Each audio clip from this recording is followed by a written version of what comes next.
अगला प्रश्न है, भारत की संविधान सभा का विचार पहली बार किसने दिया था? तो संविधान सभा का विचार ये एम.एन. रॉय, मानवेंद्र नाथ रॉय के द्वारा दिया गया था। अगला क्वेश्चन है, भारतीय संविधान में पंचवर्षीय योजना का प्रावधान किस देश से लिया गया है? तो ये यूएसएसआर यानी सोवियत संघ रूस से ये पंचवर्षीय योजना का प्रावधान लिया गया है। तीसरा है, सिक्किम कब भारत का एक राज्य बना? तो सिक्किम 1975 में भारत का एक राज्य बना था। निम्नलिखित में से किस अनुच्छेद में यह प्रावधान किया गया है कि राष्ट्रपति के आदेश द्वारा एक अंतर्राज्यीय परिषद का गठन किया जा सकता है? तो इसका अनुच्छेद 263 ऑप्शन ए। अगला प्रश्न है, संसद द्वारा निःशुल्क और अनिवार्य शिक्षा का अधिकार का अधिनियम किस वर्ष पारित किया गया था? तो अनिवार्य शिक्षा का अधिनियम ये 2009 में पारित किया गया था और इसे लागू किया गया था 2010 यानी कि अगले वर्ष में इसे लागू किया गया। अगला प्रश्न है 6 नंबर। अगला प्रश्न, राज्यसभा के सदस्यों का चुनाव किनके द्वारा किया जाता है? तो राज्यसभा के सदस्यों का चुनाव राज्य की विधानसभाओं के सदस्यों द्वारा किया जाता है। Option A. भारत के संविधान का कौन सा अनुच्छेद राज्यपाल की नियुक्ति से संबंधित है? तो राज्यपाल की नियुक्ति से संबंधित है अनुच्छेद 155। अगला प्रश्न है, निम्नलिखित में से किसे सीईसी का अर्थ है? सीईसी का यहाँ पर अर्थ यानी कि फुल फॉर्म एक तरीके से पूछा गया है, जिसमें कि हो जाएगा chief election commission, CEC, chief election commission. अगला प्रश्न है, सिक्किम को भारतीय संघ में किस संवैधानिक संशोधन के द्वारा शामिल किया गया था? तो सिक्किम को जो शामिल किया गया था वह है 36वां संविधान संशोधन, ऑप्शन सी। निम्नलिखित में से भारत सरकार का कौन सा मंत्रालय राजकोषीय नीति तैयार करता है? तो राजकोषीय नीति के लिए वित्त मंत्रालय यहाँ पर जिम्मेदार है। अगला प्रश्न है, ब्रह्मांड का अध्ययन डैश के रूप में जाना जाता है? तो ब्रह्मांड का जो अध्ययन है वो कॉस्मोलॉजी, कॉस्मोलॉजी के नाम से जाना जाता है। कॉस्मोलॉजी मतलब ब्रह्मांड का अध्ययन। अगला प्रश्न है, पृथ्वी के चारों ओर एक पूरा चक्कर लगाने में चंद्रमा द्वारा किया गया कार्य निम्नलिखित में किसके बराबर है? तो इसमें कार्य जो है वो विस्थापन पर निर्भर करता है, जिसमें कि चंद्रमा जब एक धुरी पर चक्कर लगाती है तो वह एक बिंदु से फिर वही बिंदु तक पहुंच जाती है, यानी कि उसका विस्थापन शून्य हो जाता है। जब विस्थापन शून्य हो जाएगा तो कार्य भी क्या हो जाएगा? शून्य। W बराबर एक फॉर्मूला होता है, W बराबर F×S, तो बल गुने विस्थापन। तो इस सूत्र से हम ये निकाल सकते हैं, ये आ जाएगा 0, ये आ जाएगा 0।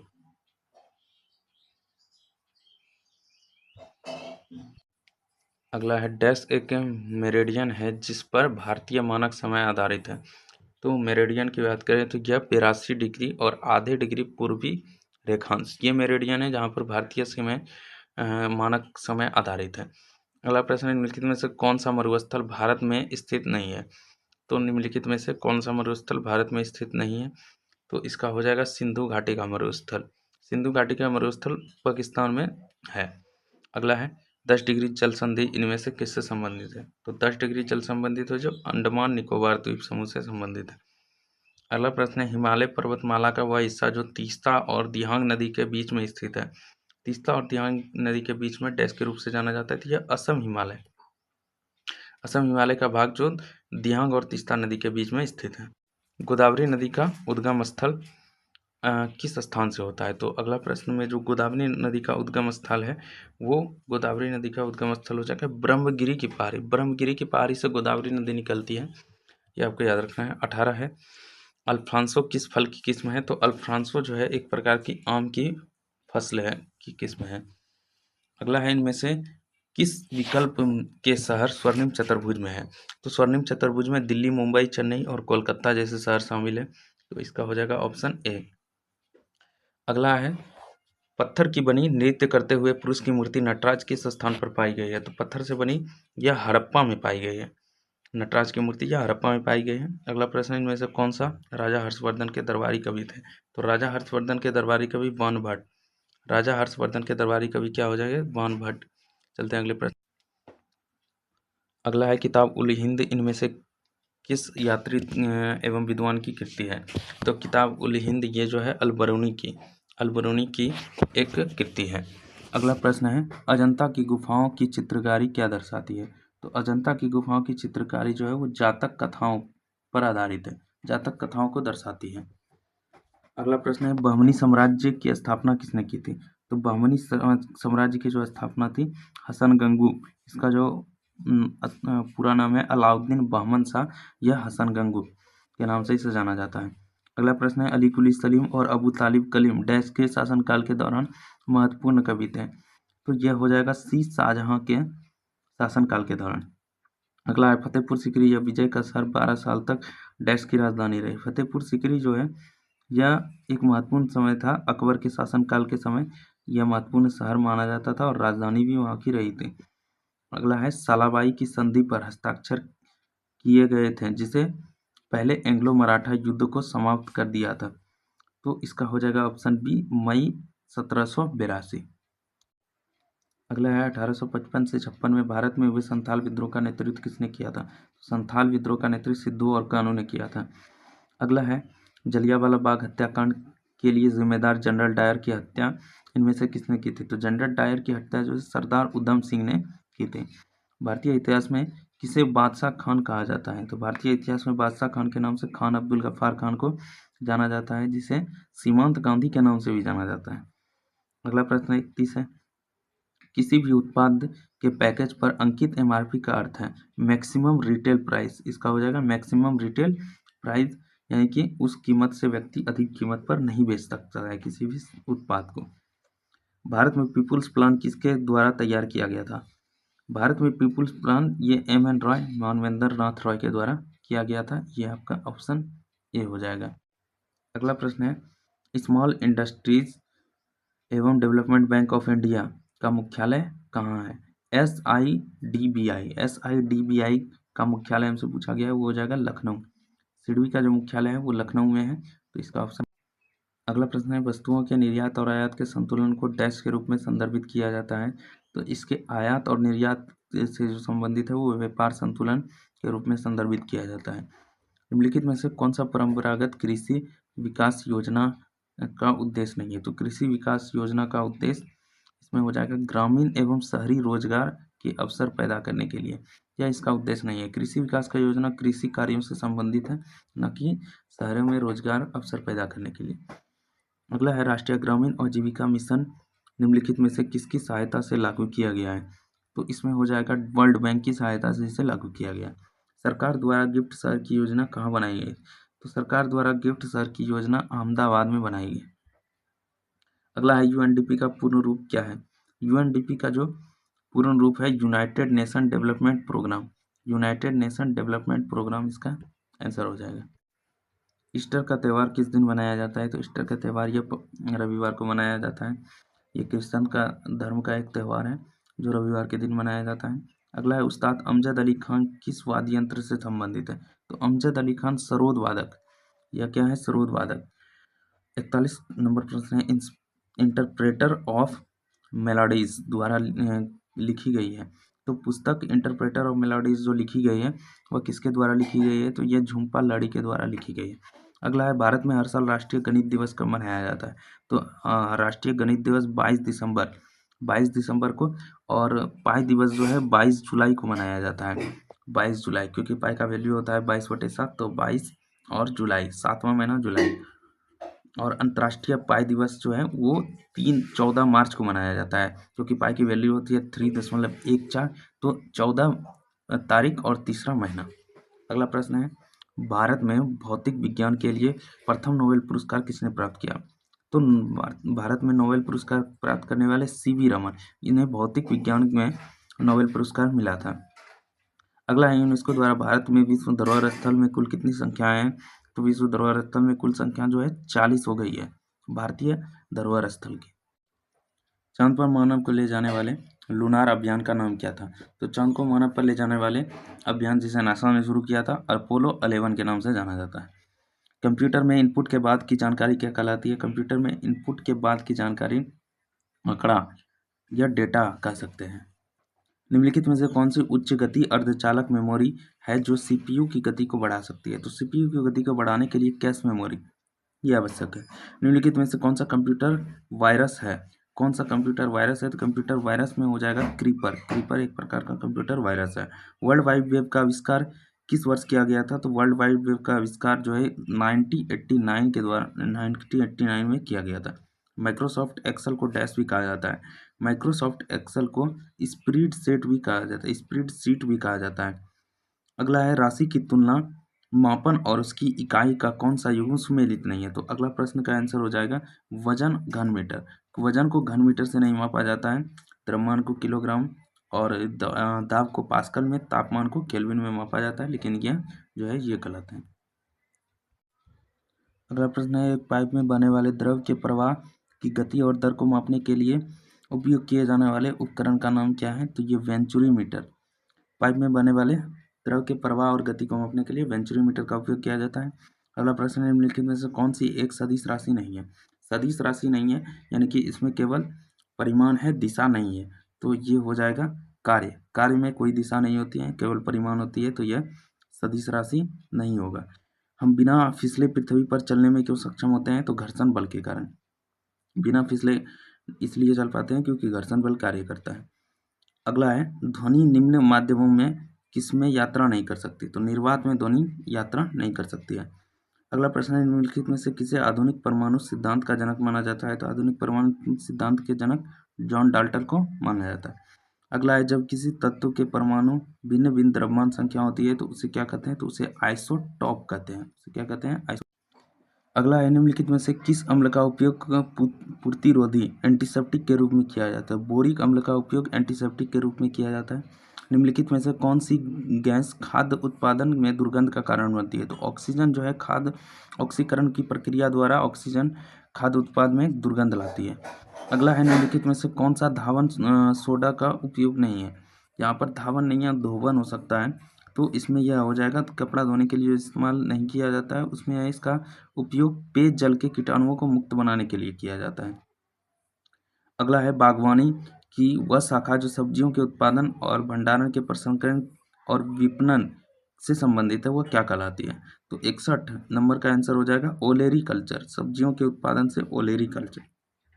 अगला प्रश्न है पौधों की कोशिका भित्ति किससे बनी होती है। तो पौधों की कोशिका भित्ति सेल्यूलोज की बनी होती है। अगला है मानव की सबसे बड़ी ग्रंथि क्या है। तो मानव की सबसे बड़ी ग्रंथि है लीवर।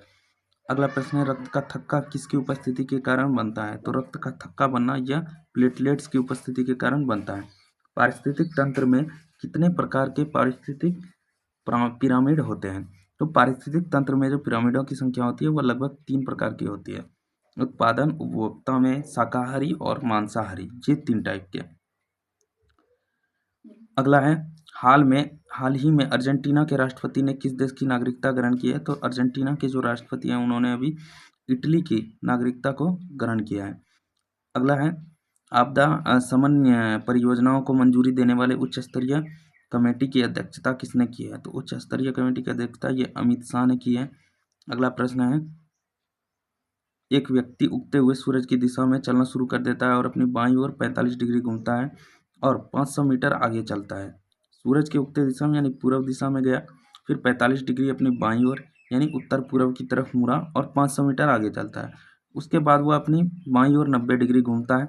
90 डिग्री बाईं ओर घूमने पर वह पश्चिम उत्तर की दिशा में आ जाएगा और थोड़ी दूर चलता है। अब वह किस दिशा के उत्तर सम्मुख है। तो वह उत्तर पश्चिम की दिशा हो जाएगी।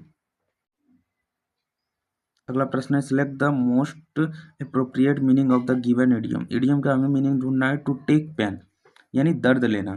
दर्द लेना का मतलब है टू मेक एफर्ट। जब हम कोई एफर्ट करते हैं तो उसमें हमें बहुत तरह के वेरिएबल पेन आते हैं, तो इसका हो जाएगा टू मेक एफर्ट। अगला ग्रामेटिकल एरर ढूंढना है। They would have won the race if they would have run faster. तो यहाँ पर इस सेंटेंस में वुड का प्रयोग 2 बार किया गया है। तो ये जो डी है रन फास्टर, ये रन फास्टर नहीं होगा। फास्टर कोई प्रकार का शब्द नहीं होता है, तो रन फास्ट होना चाहिए यहाँ पर। तो यही एरर हो जाएगा रन फास्टर। अगला है after a hectic day all he wanted was to rest in. तो ये जो प्रश्न है इसमें पूछा गया है कि फिल इन द ब्लैंक्स की जगह पर क्या बनाया जाएगा। तो 83 का हो जाएगा डी साइलेंस। अगला people of the same dash are not allowed to get married in her country. तो people are same are not allowed to country, तो इसमें हो जाएगा ये 84 का आंसर हो जाएगा आपका D clan. Clan are not allowed to get married her country. अगला हमें इडियम्स पूछा गया है चाइल्ड्स प्ले, यानी कि बच्चों का नाटक। बच्चों का नाटक से संबंधित हो जाएगा something that is very easy, यानी बच्चों का खेल। चाइल्ड्स प्ले बच्चों का खेल से हो जाएगा कि जो काम बहुत आसान है। अगला है a person who help willingly without being paid for it. तो इसमें वन वर्ड सब्स्टिट्यूशन बताना है। तो एक पर्सन जो willingly without begin paid for it, जो किसी भी काम के बदले उसको हमें पैसे देने होते हैं, तो वह हो जाएगा वॉलंटियर। जो हमारे विलिंगली हेल्प करता है और उसके बदले हम उसको पैसे देते हैं, तो उसको कहते हैं volunteer. Select the most appropriate synonyms. हमसे सैनोनिम पूछा गया है एस्टिमेट का। एस्टिमेट का मतलब होता है एक आंकड़ा, तो इसका हो जाएगा सैनो एसएस। एसएस का मतलब भी होता है एक प्रकार का अनुमानित आंकड़ा।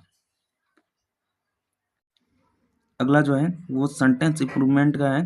तो सेंटेंस इंप्रूवमेंट में पूछा गया है नीदर द चेयरमैन और not the director has present. यहाँ पर दो चीज़ों की बात की गई है, तो इसमें इसका जो आंसर हो जाएगा, दो चीज़ों की बात की गई है तो आर प्रेजेंट हो जाएगा। ये प्लूरल सेंस में जाएगा तो ये आर प्रेजेंट हो जाएगा, हैज प्रेजेंट नहीं होगा। इसमें भी अंडरलाइन वर्ड का सब्स्टिट्यूशन ढूंढना है। तो Srinu had to take a break from his training for the marathon during the lockdown, so he decided to go to his home town.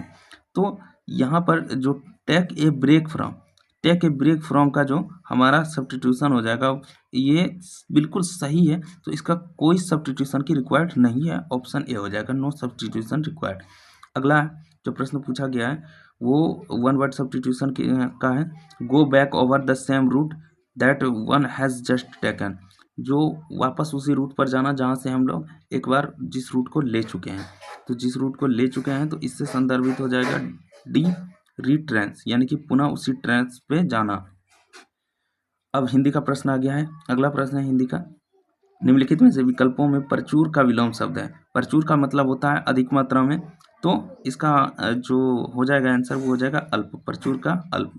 ई प्रत्यय वाला शब्द नहीं है, यानी कि वैसा शब्द ढूंढना है जिसके अंतिम शब्द में ई की व्याख्या नहीं की गई है या ई नहीं जुटा हुआ है।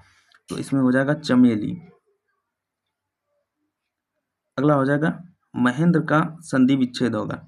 महेंद्र का संधि विच्छेद होगा महाजोर इंद्र। महाजोर इंद्र हो जाएगा महेंद्र का। अगला है रंगमंच के पीछे के स्थान को कहा जाता है।